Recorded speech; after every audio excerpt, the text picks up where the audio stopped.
ചലച്ചിത്ര നടി ടി ഉഷ നമുക്കൊപ്പം ചേരുന്നുണ്ട്. ടി ഉഷ, ഇപ്പോൾ സതീദേവിയുടെ വാക്കുകൾ കേട്ടതായിരിക്കുമല്ലോ. ഹേമ കമ്മീഷൻ റിപ്പോർട്ട് സമർപ്പിച്ചതിന്മേൽ എല്ലാ വിവരങ്ങളും വനിതാ കമ്മീഷന് കിട്ടിയിട്ടില്ല. പരാതി ഉള്ളവർ വനിതാ കമ്മീഷനിൽ വരട്ടെ, പരാതി തരട്ടെ എന്നൊക്കെയാണ് പറയുന്നത്. ഹേമ കമ്മീഷൻ്റെ മുമ്പിൽ തന്നെ എത്രമാത്രം രഹസ്യത്തോടു കൂടിയാണ് ഈ കാര്യങ്ങൾ വെളിപ്പെടുത്തിയതെന്ന് നമ്മൾക്കറിയാം.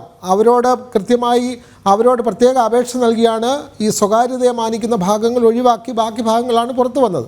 അങ്ങനെ ഒരു തരത്തിൽ ഇത് പുറത്തു വന്നു. ഇപ്പോൾ ഹൈക്കോടതിയുടെ മുമ്പിൽ വന്നു. കോടതി ചോദിക്കുന്നു എന്തുകൊണ്ട് കേസെടുത്തുകൂടാ. അപ്പോഴാണ് വനിതാ കമ്മീഷൻ പറയുന്നത് പരാതി ഞങ്ങൾക്ക് നേരിട്ട് തരട്ടെ എന്ന്. എങ്ങനെ കാണുന്നു ടി ഉഷ? അങ്ങനെ ഒരാൾക്കും പോയിട്ട് പരാതി കൊടുക്കാൻ പറ്റത്തില്ല. കാരണം എന്താന്ന് പറഞ്ഞാൽ പെൺകുട്ടികളാണ് യഥാർത്ഥത്തിൽ ഇവിടെ ഇങ്ങനെ ഈ പറയുന്ന എല്ലാ മേഖലകളിലും പീഡിപ്പിക്കപ്പെടുന്നത്. പെൺകുട്ടികൾ, സ്ത്രീകൾ. അവർ പോയിട്ട് ഈ വനിതാ കമ്മീഷന്റെ അടുത്ത് പോയി പരാതി നടക്കുമ്പോൾ അവരുടെ ഭാവി എന്താവും? അവർക്കൊരു കുടുംബജീവിതം വേണ്ടേ? ഇന്ന് സമൂഹം സിനിമാ ലോകത്തെ ഒരു പ്രത്യേക ആംഗിളിലേക്ക് കൂടെ ഈ വനിതാ എന്താ പറയണ്ടേ ഹേമ കമ്മിറ്റിയുടെ ഈ 233 പേജ് പുറത്തു വന്നപ്പോൾ സിനിമയിൽ കാണുന്ന ആൺ പെൺ വിപരീതമില്ല, എല്ലാവരെയും കാണുന്നത് ഒരു പ്രത്യേക സർക്കിളിന്റെ അകത്താണ്. ആ അകത്ത് നിൽക്കുന്ന സ്ത്രീകളിൽ പലരും പോയിട്ട് നമുക്ക് ഇങ്ങനെ ഒരു പ്രശ്നം ഉണ്ടായി എന്ന് പറഞ്ഞിട്ട് അവർ വനിതാ കമ്മീഷനെ സമീപിച്ചാൽ പിന്നീട് നടക്കുന്നത് ആ കുട്ടികൾ ഒന്നുകിൽ സിനിമാ ലോകം വിട്ടുപോകണം, ഇല്ലെങ്കിൽ അവർ മുഖം കാണാൻ പറ്റാത്ത വിധത്തിൽ മാസ്ക് ധരിച്ചിട്ട് സമൂഹത്തിൽ ഇറങ്ങി നടക്കേണ്ടി വരും. ഇല്ലെങ്കിൽ അവരെന്ത് ചെയ്യണം? വേറെ എന്തെങ്കിലും ജോലിക്ക് പോകേണ്ടി വരും. ഇപ്പോൾ തന്നെ അങ്ങനെയാണ്. ഇപ്പോൾ തന്നെ പരാതി കൊടുത്തവർക്കൊന്നും സിനിമയില്ല. ഇപ്പോൾ തന്നെ പരാതി കൊടുത്തവർക്കൊന്നും സിനിമയില്ല. WCC എന്നൊക്കെ പറഞ്ഞ് നിന്നാൽ പിന്നെ സിനിമയില്ല. അതായത് ഒരു പരാതിയും കൊടുക്കാതെ എനിക്കും എൻ്റെ മകനെയും ഒതുക്കി നിർത്തിയതാണ് ഈ സിനിമാ ലോകം. അത് ലോകത്തിന് എല്ലാവർക്കും അറിയുന്ന ഒരു കാര്യമാണ്.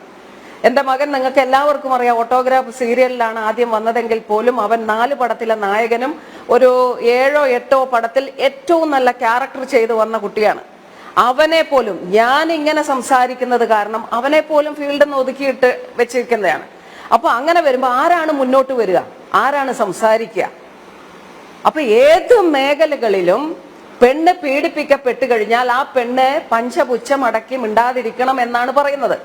പ്രത്യേകിച്ച് കേരളത്തിൽ എവിടെ പോയി നമുക്ക് എന്ത് തന്നെ പീഡനങ്ങൾ ഏറ്റാലും, ഇപ്പം ഞാനൊരു കേസ് കൊടുത്തു, ആ വഞ്ചിയൂർ പോലീസ് സ്റ്റേഷനിൽ എന്നെ ഇനി പറയാൻ ബാക്കിയില്ല. പൈസ കൊടുത്തത് ഒരു ട്രേഡിംഗ് കമ്പനിയിൽ പൈസ ഇട്ടിട്ട് ആ ട്രേഡിംഗ് കമ്പനിയിലെ 11 കോടി രൂപയോളം മുക്കിയിട്ട് ഒരുത്തൻ മാന്യമായി തിരുവനന്തപുരം സിറ്റിയിൽ നടക്കുമ്പോൾ ഞാൻ പോയിട്ട് പെറ്റീഷൻ കൊടുക്കുന്നു.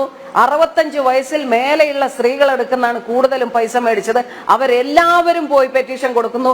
എത്രയോ കേസുകൾ അവിടെയുണ്ട്. പോലീസുകാർ പറയുന്നു അദ്ദേഹം വരും, അദ്ദേഹത്തിന് സമയമില്ല, നിങ്ങൾക്ക് മാനുഷിക പരിഗണന നടത്തിക്കൂടെ? ഇതൊക്കെയാണ് ഇങ്ങോട്ട് ചോദിക്കുന്നത്. എവിടെയാണ് നമ്മൾ പോയി പരാതി കൊടുക്കേണ്ടത്? ഹേമ കമ്മിറ്റി റിപ്പോർട്ട് സമ്പൂർണ്ണമായി സർക്കാരിന് സമർപ്പിച്ചിരിക്കുന്നു. അതിൽ സമ്പൂർണ്ണമായ വിവരങ്ങളുണ്ട്. ആരാണ് എന്നതിനെ സംബന്ധിച്ച കൃത്യമായ വിവരങ്ങളുമുണ്ട്. അപ്പോഴാണ് വനിതാ കമ്മീഷൻ, സർക്കാരിൻ്റെ ഭാഗമാണ് ആ കമ്മീഷൻ. വനിതാ കമ്മീഷൻ പറയുകയാണ് പുറത്തു വന്ന പ്രസിദ്ധീകരിച്ച ഭാഗങ്ങളെ ഞങ്ങൾക്ക് കിട്ടിയിട്ടുള്ളൂ. ആർക്കെതിരെയാണ് പരാതി എന്നറിയില്ല. ആരെല്ലാമാണ് പരാതി കൊടുത്തതെന്നൊന്നും കൃത്യമായി ഞങ്ങൾക്കറിയില്ല. വനിതാ കമ്മീഷനാണോ ബുദ്ധിമുട്ട്? സർക്കാരിൽ നിന്നും ആ രേഖകൾ കൈപ്പറ്റി നടപടി സ്വീകരിക്കാൻ വനിതാ കമ്മീഷൻ എന്താണ് തടസ്സം? ടി ഉഷ, അതായത് ഈ കേസ് കമ്മിറ്റി രൂപീകരിച്ചത് എന്തിനാണ്? അതാണ് എൻ്റെ ആദ്യത്തെ ക്വസ്റ്റ്യൻ. ഒരു കമ്മിറ്റി രൂപീകരിച്ചു. സിനിമാ ഫീൽഡിൽ ഇങ്ങനെയൊക്കെ സംഭവങ്ങൾ നടക്കുന്നുണ്ട്. ഓക്കെ, ആ കമ്മിറ്റി 4.5 വർഷത്തോളം ഇത് പൂഴ്ത്തിവെച്ചു. പ്രധാനപ്പെട്ട 1065 പേജുകൾ എടുത്തു മാറ്റി. അതിനുശേഷം അവര് ഇത് പുറത്തു വിട്ടു. എന്നാൽ ഇത് പുറത്ത് വിടാതിരിക്കാമായിരുന്നല്ലോ. ആരെ ഭയന്നിട്ടാണ് 4.5 വർഷം ഇവര് അടക്കി വെച്ചത്? ആർക്കു വേണ്ടിയാണ് ഇപ്പോൾ ഈ കമ്മിറ്റി രൂപീകരിച്ചിരിക്കുന്ന ഇത് പുറത്ത് വിട്ടിരിക്കുന്നത്? അങ്ങനെയൊന്ന് രൂപീകരിക്കാതിരുന്നെങ്കിൽ, അങ്ങനെ ഒരു സംഭവം നടത്തി ഇവര് ഇത്രയും ആളുകളെ ഇന്റർവ്യൂ ചെയ്ത്, ഇല്ലെങ്കിൽ അവരോട് സംസാരിച്ച് അതീവ രഹസ്യമായിട്ടുള്ള സംഭവങ്ങൾ പറഞ്ഞതും കൊടുത്തതും അന്വേഷിച്ചതുമായ ലെവലില് 233 പേജ് അങ്ങാണ്ട് മാത്രം എന്തുകൊണ്ട് പുറത്തു വിട്ടു? അപ്പോ ഇതൊരു സുതാര്യമായിട്ട് പോകേണ്ട ഒരു സംഭവമാണെങ്കിൽ ഇങ്ങനെയല്ലല്ലോ. ഒരു കേസ് കൊടുത്താൽ ഒരു പെണ്ണ് പരാതി പറഞ്ഞു കഴിഞ്ഞാൽ പോലീസ് സ്റ്റേഷനിലോ കമ്മിറ്റി എന്തിനാണ് പിന്നെ രൂപീകരിച്ചത്? കമ്മിറ്റിക്ക് മുൻപാകെ പറയാൻ പറഞ്ഞിട്ടാണല്ലോ ഈ കമ്മിറ്റി രൂപീകരിച്ചത്. പിന്നെ ഇനി പോയിട്ട് വനിതാ കമ്മീഷനിൽ പറയണമെന്ന് പറയുന്നത് തെറ്റല്ലേ? അങ്ങനെ ഇതിങ്ങനെ നടന്ന് അപ്പൊ കുറേ കാലം ഇങ്ങനെ നടന്നു കഴിയുമ്പോൾ ഈ പെൺകുട്ടിയും വയസ്സാവും. ഈ കേസിന്റെ ആ ഒരു ശക്തമായ ബോണ്ട്, ആ ബോണ്ട് അവിടുന്ന് ലൂസായി. അപ്പോൾ ഈ വനിതാ കമ്മീഷന്റെ ആവശ്യമില്ലല്ലോ ടി ഉഷ, ഈ വനിതാ കമ്മീഷന്റെ ആവശ്യമില്ലല്ലോ. അതിനൊരു ചെയർപേഴ്സണും അതിന് ഇത്ര മെമ്പർമാരും ഇത്ര വണ്ടിയും സംവിധാനവും, ഈ വനിതാ കമ്മീഷന്റെ ആവശ്യം ഇവിടെ ഉണ്ടോ? ആവശ്യമുണ്ടായിരുന്നു എങ്കിൽ വനിതാ കമ്മീഷന്റെ ആവശ്യം ഉണ്ടായിരുന്നെങ്കിൽ അവർ ഇത്രയും വലിയ പ്രശ്നങ്ങൾ നടക്കുമ്പോൾ എന്തുകൊണ്ട് അവർ സ്വമേധയാ കേസെടുത്തില്ല? വലിയൊരു കേസ് ഇവിടെ കേരളത്തെ നടുക്കിയ കേസ് ഉണ്ടായപ്പോ എന്തുകൊണ്ട് സ്വമേധയാ കേസെടുത്തില്ല? അപ്പം പെണ്ണുങ്ങൾ പോയി ഇവിടെ പരാതി പറഞ്ഞാൽ മാത്രമേ ഇവരെടുക്കൂ എന്നുണ്ടെങ്കിൽ നമ്മൾ ആരെയാണ് ആശ്രയിക്കേണ്ടത്? ഒരു പെണ്ണിനെ നമ്മൾ എന്താ വിചാരിക്കുക? വനിതാ കമ്മീഷൻ, ഒരമ്മ സ്ഥാനം, നമ്മുടെ വേദനകൾ അവർ കേൾക്കും, നമുക്ക് അവരോട് പോയി പറയാമെന്ന് പറഞ്ഞു കഴിഞ്ഞാൽ, ഞാൻ 8.5 ലക്ഷം രൂപയോളം ഒരു 15 കൊല്ലം മുമ്പേ എന്നെ നാട്ടിൽ പാട്ടായി എന്ന് പറഞ്ഞൊരു പടം, അതിന്റെ പ്രൊഡ്യൂസർ എന്നെ ഇതുപോലെ ചതിച്ചു കൊണ്ടുപോയി. ഞാൻ വനിതാ കമ്മീഷനിൽ കൊടുത്തു. അവരെല്ലാം അന്വേഷിച്ചിട്ട് അവരെന്നോട് പറഞ്ഞെന്താ അറിയോ? പോയി പോലീസ് സ്റ്റേഷനിലും പിന്നെ കോടതിയിലും കൊണ്ടുപോയി റിപ്പോർട്ട് കൊടുക്കും. അത് ശരി, അത് കൊള്ളാമല്ലോ. വനിതാ കമ്മീഷൻ ചെല്ലുമ്പോൾ പറയും പോലീസ് സ്റ്റേഷനിൽ കൊടുക്കൂ, കോടതിയിൽ പോകും. ഹേമ കമ്മിറ്റി റിപ്പോർട്ട് കൊടുക്കുമ്പോൾ പറയും വനിതാ കമ്മീഷനിൽ വരട്ടെ. ഇത് അമ്മനും തൊമ്മനും കളിയാണ് ടി ഉഷ. ഇത് ആരെ പറ്റിക്കാനാണ്? എന്തിനാണ് ഇവർക്ക് ഇങ്ങനെ ഇരിക്കുന്നതിലും ഭേദം രാജിവെച്ച് പോകുന്നതല്ലേ? അവരിങ്ങനെ, അതായത് അവിടെ ഒരു ശക്തമായ ഒരു തലപ്പത്തിരിക്കുന്ന ഒരു വ്യക്തിക്ക് വിൽ പവർ എന്ന് പറയുന്ന ഒരു സംഭവം ഉണ്ടാകണം.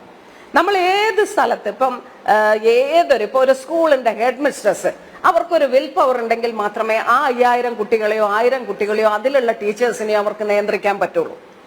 അവരൊരു വെറും ഡെമ്മി ആണെങ്കിൽ, അവർ വെറുതെ അവിടെ ഇരിക്കുന്ന ഒരു പോസ്റ്റിൽ ഇരിക്കുന്ന ഒരു അലങ്കാര വസ്തു ആണെങ്കിൽ അവർക്കൊന്നും ചെയ്യാൻ പറ്റില്ല. നമുക്ക് അവരെ കുറ്റം പറയാൻ പറ്റത്തില്ല.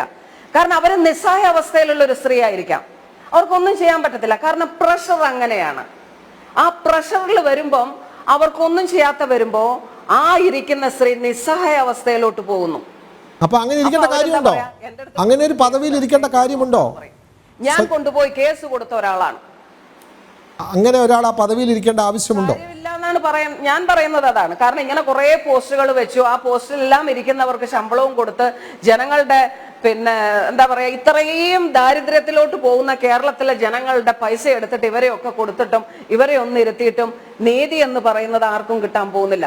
അങ്ങനെ നീതി കിട്ടണമായിരുന്നുവെങ്കിൽ 3 മാസം മുമ്പേ എന്നെ ഈ പറ്റിച്ച 30 ലക്ഷം രൂപയ്ക്ക് ഒരാളെങ്കിലും വിളിച്ചിട്ട് അവനെ നിർത്തി എന്റെ മുമ്പിൽ നിന്ന് സംസാരിക്കണം. അതാണ് 30 ലക്ഷം രൂപ തട്ടിയെടുത്തിട്ട് ഒരു സിനിമാ നടിയിൽ നിന്ന് 30 ലക്ഷം രൂപ തട്ടിയെടുത്തു. ടി ഉഷ നേരിട്ട് വനിതാ കമ്മീഷനിൽ പരാതി കൊടുത്തു. ആ പരാതി കൊടുത്തപ്പോൾ വനിതാ കമ്മീഷൻ പറയുകയാണ് പോലീസ് സ്റ്റേഷനിൽ കൊടുക്കൂ, കോടതിയിൽ കൊടുക്കൂ. അപ്പോഴാണ് ഹേമ കമ്മിറ്റി റിപ്പോർട്ട് വന്നപ്പോൾ പറയുന്നത് ഞങ്ങൾക്ക് പരാതി തരട്ടെ. വളരെ വിചിത്രമായ വാദം.